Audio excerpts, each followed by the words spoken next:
Face à face, toutes les semaines, tous les dimanches, un invité, son actualité des 7 derniers jours, son avis, ses projets. C'est sur Top Congo FM, une demi-heure sur l'info, pendant et après la grande édition de dimanche, c'est à 13h. Je vous retrouve tous les dimanches, 13h, dans le Face à Face. Rediffusion dimanche soir et lundi, dans les grandes éditions d'information. Monsieur le Premier ministre, bonjour. Bonjour Christian. Merci de nous accorder de votre précieux temps. Cette interview donc à l'issue du 6e sommet Union européenne-Union africaine ici à Bruxelles.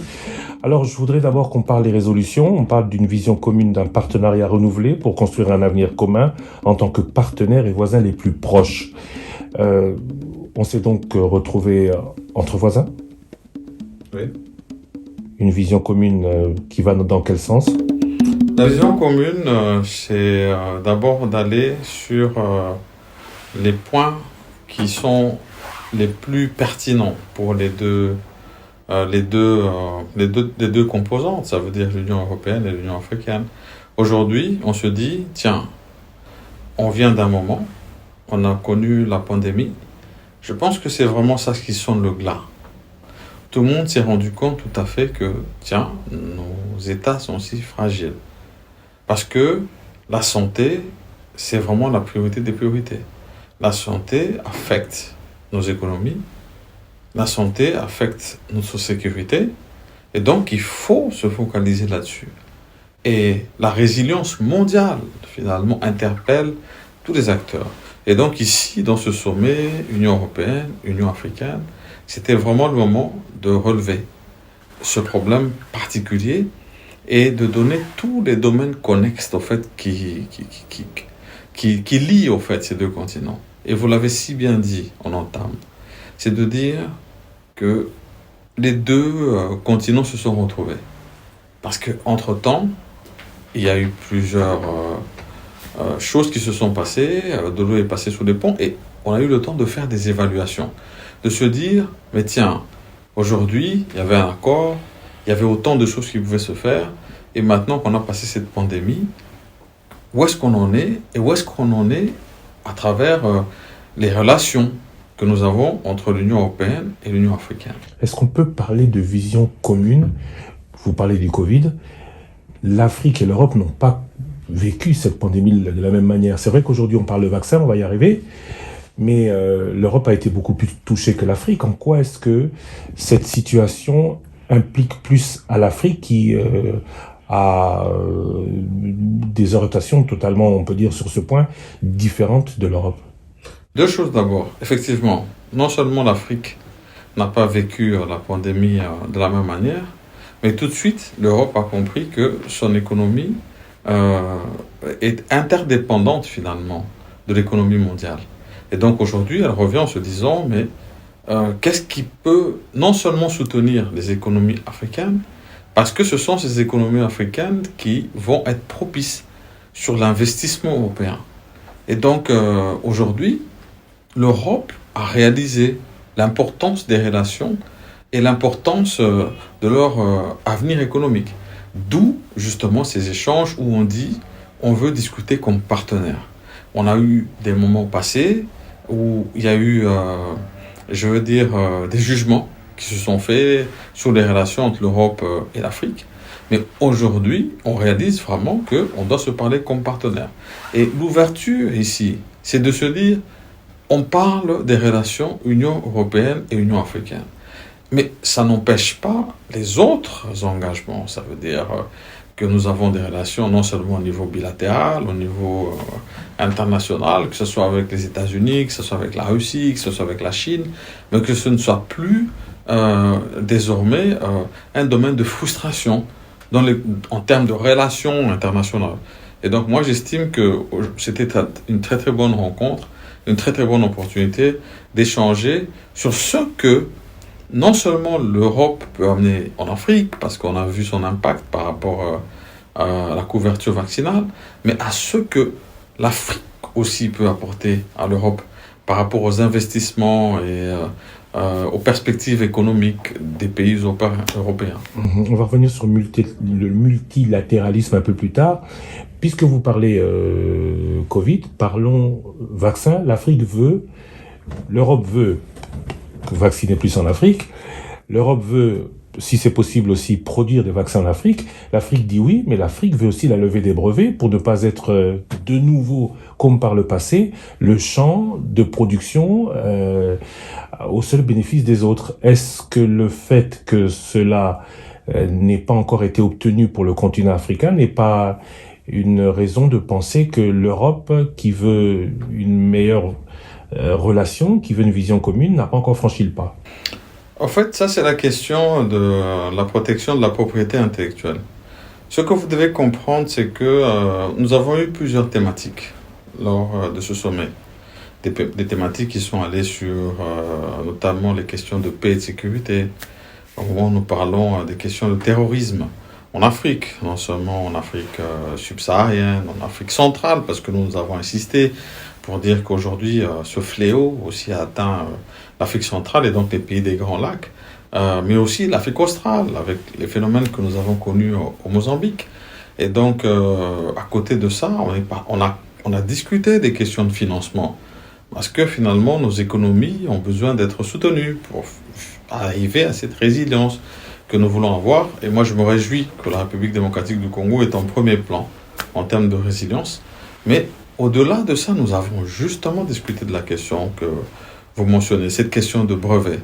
Que faut-il faire? Est-ce qu'il faudrait-il suspendre des brevets lorsqu'il s'agit des questions pandémiques qui frappent le monde?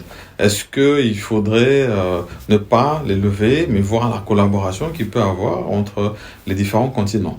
Moi, aujourd'hui, je suis fier de dire que lorsqu'on a eu ces discussions, on a eu vraiment une sorte d'interpellation de tous les acteurs politiques.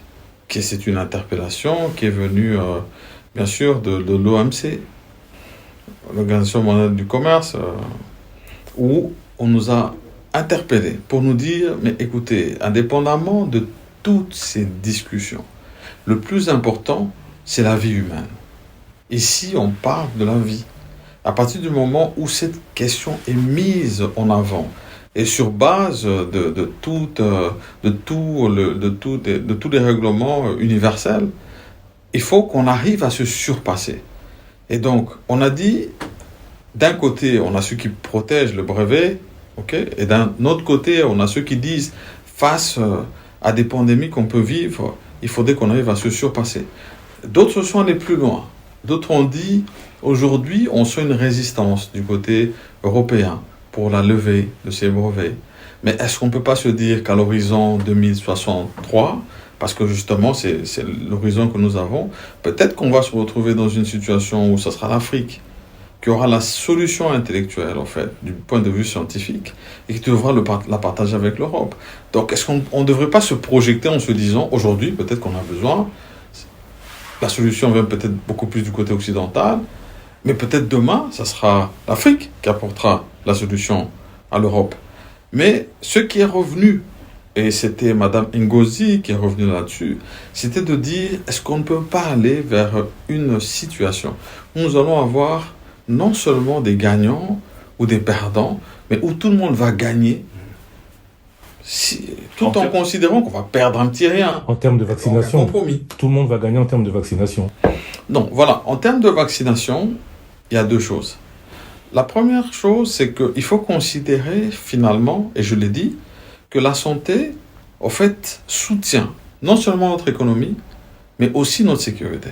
Et donc nous disons, vous accompagnez l'Afrique, parce que l'Europe a vu ça comme ça, en se disant, on a donné des vaccins, aujourd'hui, on veut accompagner des pays dans la production des vaccins, mais c'est un investissement. C'est ça qu'il faut considérer. Mais cet investissement, il faut qu'il ait un retour. Nous disons simplement que nos économies aujourd'hui sont les plus propices. Non seulement pour l'Europe, peut-être pour d'autres continents aussi, mais c'est possible en fait aujourd'hui, en soutenant l'économie africaine, d'avoir des possibilités d'investissement avec des retours positifs sur l'Europe. Et au-delà de ça, nous on a dit, mais pourquoi bloquer la question? Pourquoi est-ce qu'on parle seulement de Covid-19? Aujourd'hui, nous, on a des maladies, on a des fléaux qui nous frappent. On a encore le paludisme, la malaria qui tue plus que le Covid-19. On a la tuberculose.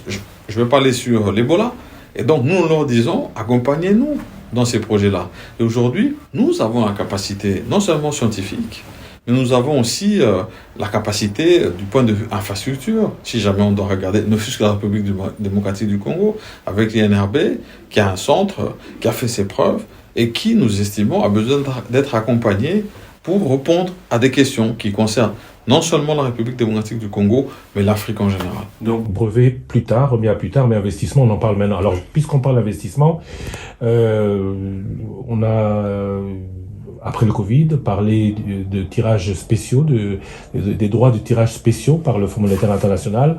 On parlait d'une 30aine de millions, l'Afrique en veut 100 millions. Les donateurs ont promis 55 milliards, on parle en milliards supplémentaires. L'Europe n'apporte que 13 milliards. Est-ce que pour ce volet aussi, ici à l'Union européenne, le partenaire qui veut recréer la confiance avec le continent est prêt à faire plus d'efforts? Si oui, vous avez parlé des 150 milliards annoncés, mais les conditions seront encore multiples. Qu'est-ce que l'Union européenne est prête à faire concrètement en matière d'investissement? Là, je parle pas pour l'Afrique en général, mais je parle pour le cas qui est le nôtre, de la République démocratique du Congo. Alors, d'abord, premier engagement de l'Europe, c'est de dire, tiens, hier, on a connu certaines expériences, c'était pas, dans certains cas, des expériences heureuses, mais dans d'autres, on a aussi des expériences malheureuses. Et je peux parler de tous les domaines, les domaines que j'ai mentionnés. Ça veut dire la paix, la sécurité, l'économie, la santé, l'éducation. Je peux me limiter là. Et donc, aujourd'hui, on se dit, d'abord, on veut un engagement précis de l'Europe. Et l'Europe dit, tiens, oui, aujourd'hui, nous, on est prêt à revenir sur la table. Et en disant, voici ce qu'on est prêt à donner. 150 Ils parlent des 150 milliards. Mais au-delà de ça, il faut aller vers des projets beaucoup plus précis. Et donc, ils disent, le plus simple, c'est d'aller vers vraiment des critères égalitaires. Parce qu'on a parlé beaucoup d'égalité. On a parlé beaucoup de partenariat en se regardant vraiment d'égal à égal. Et donc, ils disent, on va donner la chance et l'opportunité à tous. Ce sont des DTS, vraiment des moyens qui vont être mis à disposition de l'Afrique sur un horizon d'aujourd'hui jusqu'à 7 ans. Mais on se dit, ces 150 milliards, ça va servir où?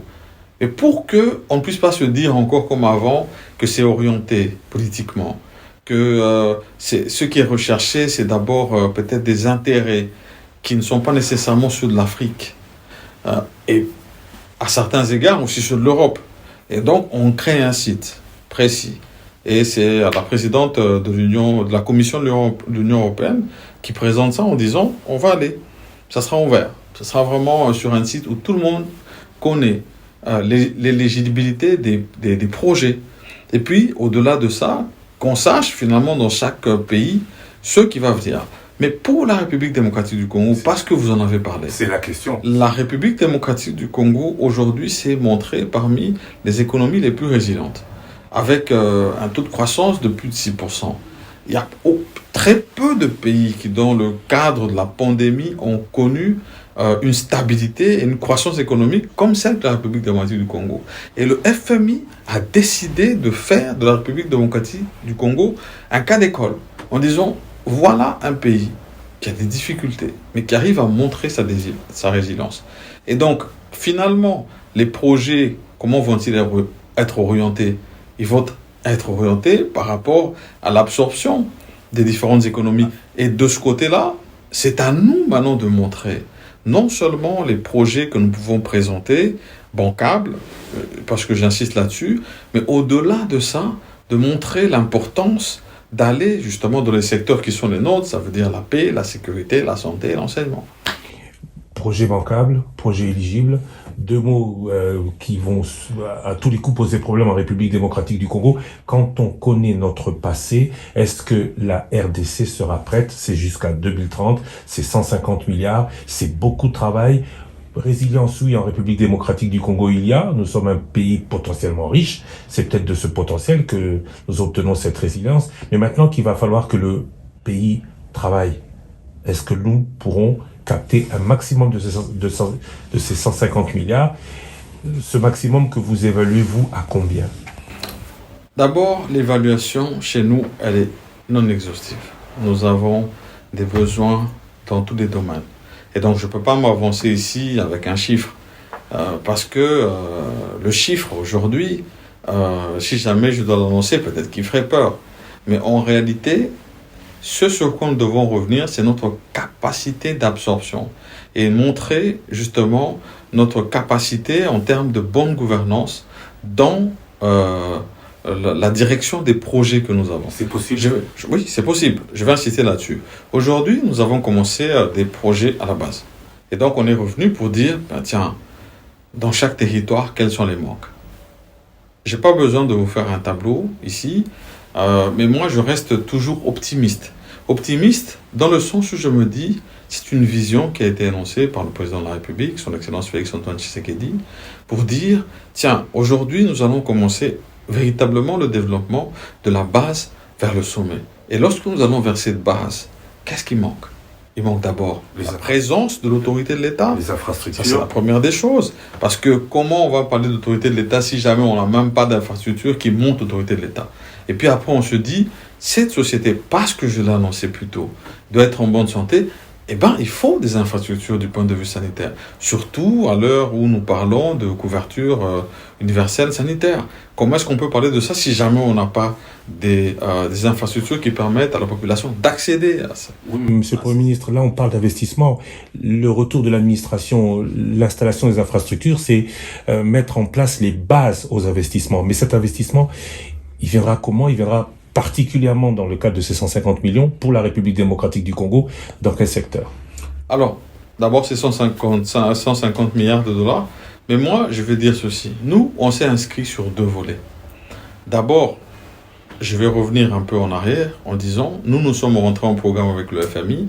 Ça faisait un moment que nous avions cette attente-là. Et comme nous nous sommes montrés comme étant vraiment parmi les pays qui ont montré vraiment des directives positives, en fait. Parce qu'aujourd'hui, on s'est rendu compte que par rapport à la pandémie, tellement le tableau était noir, il faut quand même parler des secteurs qui sont positifs. Et la République démocratique du Congo s'est inscrit dans ce calendrier positif. Mais maintenant, au-delà de ça, on dit que non seulement le Fonds monétaire international, mais aujourd'hui la Banque mondiale sont prêts à nous accompagner avec des crédits. Et c'est ça le programme que nous avons des 145 territoires. Nous disons, ces crédits-là, on va aller dans l'investissement, mais de manière particulière.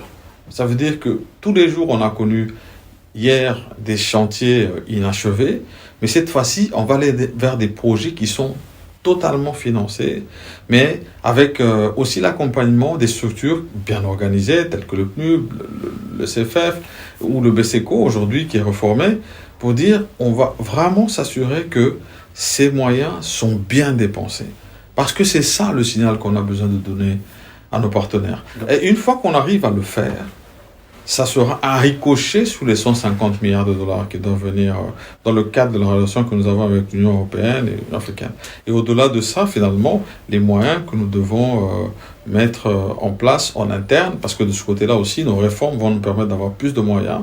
Et tout ceci, j'estime, va faire un cocktail qui va permettre à la République vraiment d'avoir un regard vers des jours nouveaux. Résolution de ce sommet, ou objectif de ce sommet, mettre en place un partenariat renforcé et réciproque en matière de migration et de mobilité et plus de multilatéralisme. Pour la République démocratique du Congo, la migration, la mobilité, c'est pas trop, on ne se sent pas trop concerné. Mais en termes de multilatéralisme, est-ce que l'Afrique s'est engagée à défendre des valeurs, et en règle générale, quand on parle de valeurs, les valeurs occidentales qui sont pas forcément celles de l'Afrique? Bon, c'est vrai qu'on a connu récemment quelques chapitres assez désolants du point de vue de la vision européenne sur les valeurs démocratiques, parce que c'est de ça qu'il faut parler. Mais au niveau de l'Afrique, je pense que tout le monde est conscient de ce besoin de démocratie. Et tout le monde est conscient qu'aujourd'hui, non seulement la République démocratique du Congo ou le reste du continent abrite des populations de plus en plus jeunes qui connaissent aujourd'hui des réalités différentes de ce qui était le passé. Et cette jeunesse qui est formée sur base dans un contexte où nous avons vraiment des échanges au niveau mondial, où nous avons l'accès à l'information, se rend compte que, tiens, aujourd'hui, voici ce que représente la démocratie. Et donc, ils veulent voir ça. Et donc, nous, on échange, mais on a vraiment discuté, et ça, c'était le point de vue de la République démocratique du Congo, porté par son Excellence, Monsieur le Président de la République, Félix-Antoine Tshisekedi, en m'envoyant ici pour le représenter, en disant, chaque zone de l'Afrique a ses réalités. L'Afrique subsaharienne a les siennes, l'Afrique centrale a les siennes, l'Afrique australe a les siennes. Et donc, aujourd'hui, c'est vrai qu'on peut parler de oui, voilà, multi-relations entre les différents États. On peut parler de bilatéralisme. Mais aujourd'hui, on se rend de plus en plus compte que les questions doivent être gérées par zone d'intérêt. On a l'Afrique, nous, le côté que nous connaissons aujourd'hui, parce qu'on fait face à un terrorisme. Avec l'ADF, on le partage avec l'Ouganda. Et on sait le risque que cela peut prendre pour embraser le reste de l'Afrique.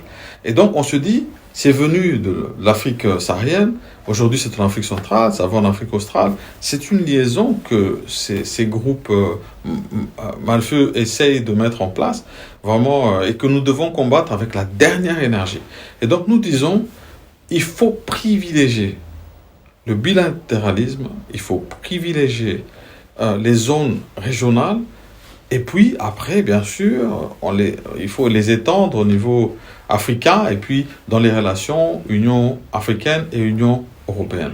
C'est important que nous puissions le faire, parce que si jamais on ne le fait pas, peut-être qu'on ne se comprendra pas très bien du point de vue de nos réalités internes, et surtout que c'est important que entre nous, surtout du point de vue régional, on se parle de manière franche sur les obstacles qui sont vers la voie du développement et de la démocratie, ces obstacles qui sont le terrorisme et l'insécurité qui est causée par ces groupements.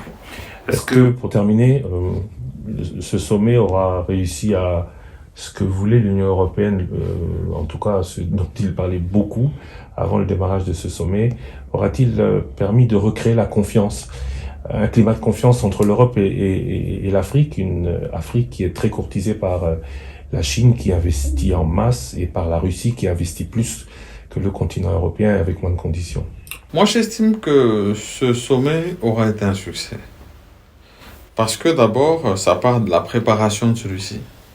C'était pas quelque chose qui est venu de manière, on va dire, surprenante pour la plupart des États dans le cadre de la relation que nous avons entre l'Union européenne et l'Union africaine. On a pris plus de 18 mois pour préparer ce sommet et tous les pays ont eu le temps de donner vraiment leur contribution sur les résolutions qui devaient être prises. Et puis, finalement, à partir du moment où on a commencé à en parler, on revient d'une situation qui a inquiété tout le monde, en fait une situation de blanc, c'est comme ça que moi j'appelle ça, parce que tout le monde se demandait, mais que va être l'avenir? Les gens se sont posé la question, est-ce que nous allons encore avoir l'occasion de revenir sur la relation que nous avons? Regardez aujourd'hui combien de sommets ou de rencontres ont lieu du point de vue bilatéral ou multilatéral, mais en visioconférence. Ici, l'audace était d'oser d'abord de dire que nous venons en présentiel. Et lorsqu'on regarde la participation des pays, non seulement africains, mais aussi européens, alors on se dit que tout le monde, finalement, y a eu un intérêt. C'est déjà le premier pas. Et puis maintenant, dans la suite, bien sûr, ça a été indiqué. Et moi, je salue ce qui a été proposé par le président de la Commission de l'Union africaine, Moussa Faki, qui est revenu sur le fait de dire le plus important, c'est pas ce que nous disons aujourd'hui. Le plus important, c'est l'évaluation des résolutions que nous avons prises, non seulement au niveau européen, mais aussi au niveau africain, et de voir dans les 6 mois, dans les 1 année, et puis plus loin, si nous respectons ces engagements, et quel est l'impact de ces résolutions sur nos populations. Surtout en insistant que toutes les décisions que nous prenons doivent être orientées principalement, et moi je dois absolument insister là-dessus, vers la femme, vers la jeunesse, vers la jeune fille, et voir demain quel est l'impact que nous avons sur les décisions que nous avons prises. Vous attendez les premiers résultats à quel terme? 6 mois, 1 an, 10 ans? On ne va pas attendre 2030, la fin du programme. Bien sûr, parce qu'aujourd'hui, on s'est vu vers un horizon 2030, mais on s'est dit qu'avant la fin de l'année, ça veut dire d'ici septembre, on doit faire une première revue pour savoir quels sont les projets qui ont été retenus. Et en ce qui nous concerne, nous avons insisté non seulement sur notre transition écologique, parce que nous estimons que nous apportons beaucoup dans ce domaine-là, dans le secteur environnemental. Les pollueurs qui ne payent pas, qui polluent toujours plus et qui ne veulent pas rétribuer la République démocratique du Congo. D'abord sur le maintien de la température à 1,5 degré, mais au-delà de ça, de dire demain, oui, parce que nous apportons, nous attendons, nous sommes parmi non seulement les pays qui apportent beaucoup du point de vue de la contribution sur le maintien du climat, mais que nous attendons, et nous sommes parmi les moins pollueurs, il n'y a pas besoin de faire un dessin là-dessus, mais que nous attendons de ces autres pays qui sont les plus pollueurs, qu'aujourd'hui nous considérons comme partenaires, dans le cadre des discussions que nous avons sur le maintien du climat énergétique, qui soient avec nous ensemble et qui contribuent au maintien de ce climat, en donnant des moyens. On a parlé de 100 millions à Glasgow, la COP 2026, mais nous, et je pense que c'est sans complexe qu'on doit le dire, qu'on en veut plus. On en veut plus. Et puis au-delà de ça, on veut plus d'investissement. Non seulement sur l'entrepreneuriat des jeunes, parce que nous estimons que notre économie, si elle doit être résiliente, c'est là qu'on doit investir, c'est sur notre jeunesse, sur la formation professionnelle. Beaucoup de gens ont insisté là-dessus. Mais finalement, sur notre système de santé.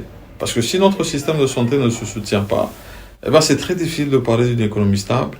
C'est très difficile de parler des questions de sécurité qui sont justement la base de tout développement d'un pays ou d'un peuple, si jamais on n'arrive pas à les maintenir. Et donc, moi, je reste convaincu que c'est possible dans ces relations d'avoir un regard optimiste. Mais nous avons beaucoup insisté sur l'autonomisation des systèmes économiques, non seulement des pays, mais surtout au niveau des systèmes économiques des pays. Parce que la solution, c'est vrai qu'elle doit venir en termes d'aide, d'appui de l'extérieur, mais nous devons d'abord regarder à l'intérieur ce que nous avons. Nous devons aujourd'hui vraiment regarder vers notre potentiel interne et comment l'améliorer sur le lendemain, parce que c'est pas possible de ne compter que sur l'extérieur. On a vu le monde se fermer face à la pandémie, et tout le monde s'est rendu compte, mais aujourd'hui, on a besoin d'avoir des économies internes plus fortes. Et nous, on travaille là-dessus. On travaille pour avoir aujourd'hui une diversité du point de vue économique, parce qu'on s'est rendu compte qu'on était tourné vers les mines. Jusque-là, ça va bien, parce qu'on a des bons cours. Mais demain, c'est l'agriculture. Demain, c'est d'autres systèmes tels que l'énergie et l'énergie propre qui pourront soutenir notre économie. Et nous sommes très déterminés à y arriver. Il en va de l'avenir de notre pays, la République démocratique du Congo. Merci beaucoup, Monsieur le Premier ministre, pour cet entretien. Vous avez beaucoup parlé du Congo, vous avez beaucoup à dire. Malheureusement, nous sommes ici à Bruxelles, à l'étranger, pour parler de ce sommet UEUA. Alors, je sais qu'on vous a beaucoup attendu ce soir sur le volet congolais. À quand ce grand rendez-vous avec les auditeurs de Top Congo FM sur le bilan, peut-être au 26 avril de votre première année ou un peu avant le début de la session de l'Assemblée nationale sur cette session qui est à une année des prochains scrutins? À quand cette grande rencontre, cette grande émission? Du point de vue parce que sous l'impulsion du président de la République, nous avons eu bien sûr ces états généraux de la presse. Et par la suite, nous avons eu ce déjeuner avec les médias. C'est pour annoncer justement ces nouvelles ères de redevabilité du gouvernement, pour échanger sur ce que nous faisons, notre action, pour que notre action soit mieux connue et mieux portée par les médias, non seulement congolais, mais internationaux, de savoir ce que nous faisons. Et aujourd'hui, parce qu'on est en train d'aller vers cette session parlementaire de mars, ça sera une occasion, bien sûr, avec Christian, et ça sera avec beaucoup de plaisir que je vais vous rencontrer avant le 15 mars pour parler des questions de l'heure et essayer de se projeter par rapport à la session, les enjeux, notamment les questions sur le processus électoral, parce que c'est très important. Les questions comme les réformes, l'obligation que nous avons d'avoir sur l'accroissement de nos recettes internes, c'est déjà d'actualité parce que nous en parlons depuis que nous avons été mis en place, depuis le mois d'avril.